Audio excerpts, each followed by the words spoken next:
Hello dear आल्याचं पण hello dear students and parents. Bright future education ग्रुपच्या YouTube चॅनलमध्ये मी डॉक्टर सागर जाधव तुमचे खूप स्वागत करतो. विद्यार्थी मित्रांनो, खूप सारे प्रश्न आहेत. मेडिकल ऍडमिशन कसं होणार 2026 मध्ये, यासाठी मी डॉक्टर सागर जाधव माझ्या लाईव्ह वेबिनार मधनंही तुम्हाला इन्फॉर्मेशन देत असतो. पण त्याचबरोबर माझे युट्यूब चॅनलवरती जे पोस्ट व्हिडिओज होतात ते व्हिडिओ नक्की बघायला विसरू नका. या व्हिडिओमध्ये खूप सारे टॉपिक्स आहेत, जसे किती मार्क्स वरती काय प्लॅन असायला हवा, म्हणजे 500 मार्क्स वरती काय प्लॅन असायला हवा, 250 मार्क्स वरती काय प्लॅन असायला हवा, या सर्वांबद्दल मी पूर्ण इन्फॉर्मेशन दिलेली आहे. 2026 हा विद्यार्थ्यांसाठी थोडासा अवघड होतो. का तर 3 मे ची एक्झाम कॅन्सल झाली, त्यानंतर परत एकदा एक्झाम झाली आणि विद्यार्थ्यांना जे 3 मे ला जे मार्क्स येत होते त्यापेक्षा कमी मार्क्स येत आहे. त्यामुळे विद्यार्थी थोडेसे कन्फ्युज आहेत. पण विद्यार्थी मित्रांनो, घाबरू नका. मी माझे जे युट्यूब लाईव्ह किंवा जे युट्यूबचे जे व्हिडिओज आहेत त्यामधनं तुम्हाला जेवढं गायडन्स करता येईल तेवढं करण्याचा प्रयत्न करतोय. सगळ्यात महत्वाची गोष्ट, आजचा जो टॉपिक आहे तो म्हणजे फिजिओथेरपी.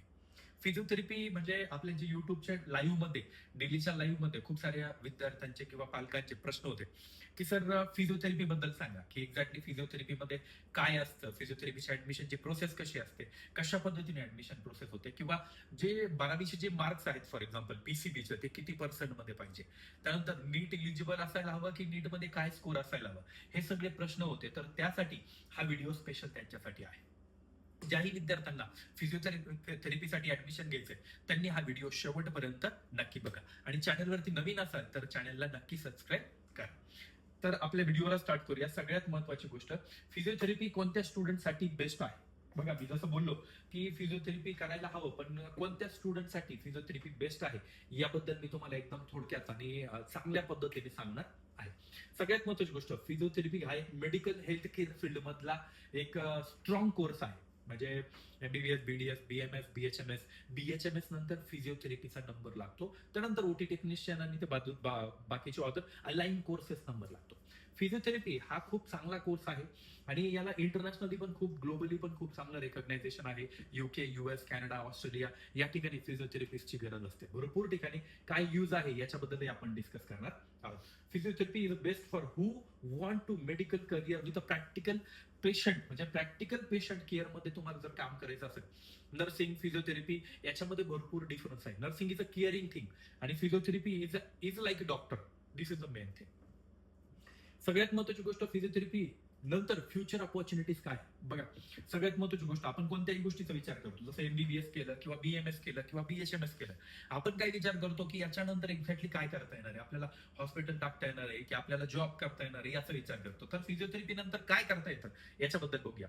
फिजिओथेरपी म्हणजे पेशंट रिकव्हरी आणि रिहॅबिटेशन. म्हणजे सगळ्यात महत्वाची गोष्ट, जे कार्डियक अरेस्टवाले पेशंट असतात किंवा पॅरालायटिक पेशंट असतात त्यांना आपण म्हणतो फिजिओथेरपी द्यायची, त्यांना व्यायाम सांगायचे किंवा त्यांचं रिहॅबिलिटेशन करायचं, याला म्हणतात फिजिओथेरपी. त्यानंतर फिजिओथेरपी म्हणजे पेशंट रिकव्हरी आणि रिहॅबिलिटेशन, हे सगळ्यात महत्वाची गोष्ट आहे. आज lifestyle diseases, sport injuries, paralysis, joint pain, back pain आणि पोस्ट सर्जरी रिकव्हरीमुळे फिजिओथेरपीची डिमांड वाढत चालली आहे. म्हणजे हे सगळे डिझिजेस आहेत, यामध्ये रिकव्हरीसाठी आपल्याला फिजिओथेरपीची गरज पडते, हे सर्वांनी लक्षात घ्या. आता येऊया आपण नेक्स्ट पेज वरती, ते म्हणजे करिअर ऑपॉर्च्युनिटीज. बघा, करिअर ऑपॉर्च्युनिटीज काय आहेत फिजिओथेरपीमध्ये, एक्झॅक्टली करिअर ऑपॉर्च्युनिटीज कशा पद्धतीने आहेत हे तुम्हाला इथे दिसतात. बघा, कोणताही फिजिओथेरपिस्ट आपल्याला पूर्ण याच्यामध्ये आपण कंप्लीट झाल्यानंतर आपल्याला काय करायचं करू शकतो, हॉस्पिटल फिजिओथेरपिस्ट. म्हणजे प्रत्येक हॉस्पिटलला, जे मी जसं मगाशी बोललो की जसं पॅरालायसिस असेल किंवा कार्डियक असेल तर त्या ठिकाणी फिजिओथेरपिस्ट कंपल्सरी लागतो. Ortho, neuro, ICU, cardiac rehab department या ठिकाणी फिजिओथेरपिस्टची गरज असते. ओन फिजिओथेरपी क्लिनिक म्हणजे खूप साऱ्या ठिकाणी back pain, neck pain, joint pain, post operative therapy यासाठी स्वतःचं क्लिनिकही आपण त्या ठिकाणी ओपन करू शकतो. स्पोर्ट फिजिओथेरपी, जसे स्पोर्टमध्ये असतं, स्पोर्टमध्येही फिजिओथेरपीची गरज असते. Sport team, gym, fitness centre, athletic recovery.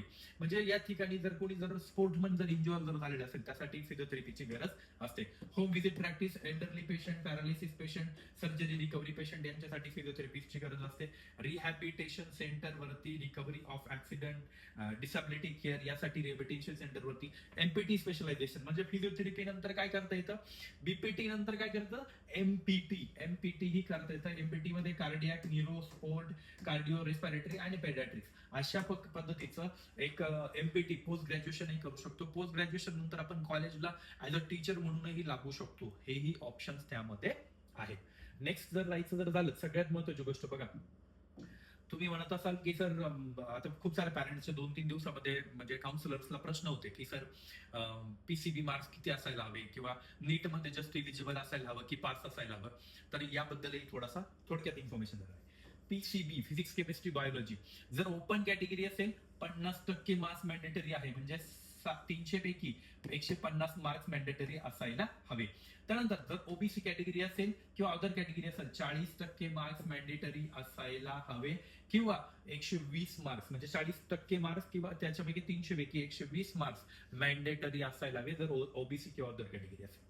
Other state मध्येही तुम्ही किंवा आयक्यू कोटा म्हणजे अदर स्टेट मध्ये करू शकता. म्हणजे त्याची कॉलेजची फीज 1 लाख अदर स्टेट नाही, स्टेट कोटा. स्टेट कोटा कोणत्या कोट्यामध्ये महाराष्ट्रामध्ये ऍडमिशन भेटणार आहे ते बघा. स्टेट कोटामध्ये ऍडमिशन भेटणारे 80,000 ते 1,90,000 पर इयर फीज असते. ते जर आयक्यू कोटामध्ये जर घेतलं तर 80,000 ते 80,000 into 3 times is equals to 2,40,000 per year fees पडते. म्हणजे मॅनेजमेंट कोटा. आयक्यू कोटा म्हणजे कोणता? मॅनेजमेंट कोटामध्ये तुम्ही ऍडमिशन घेऊ शकता. Number of colleges in Maharashtra 4 गव्हर्नमेंटचे कॉलेजेस आहेत, प्रायव्हेट कॉलेजेस 108 आहेत. बघा, बीपीटी ला ऍडमिशन घेताना पहिलं कॉलेजची इन्फॉर्मेशन खूप चांगल्या प्रकारे घ्या, कारण बीपीटीच्या कॉलेजला हॉस्पिटल अटॅच असणं गरजेचं आहे. बीपीटी कॉलेज जेवढं चांगलं असेल तेवढी तुम्हाला प्रॅक्टिस चांगली भेटणार आहे. सो बीपीटीचं कॉलेज ऍडमिशन घेताना प्रॉपर पद्धतीने बघून घ्या. एवढंच आहे.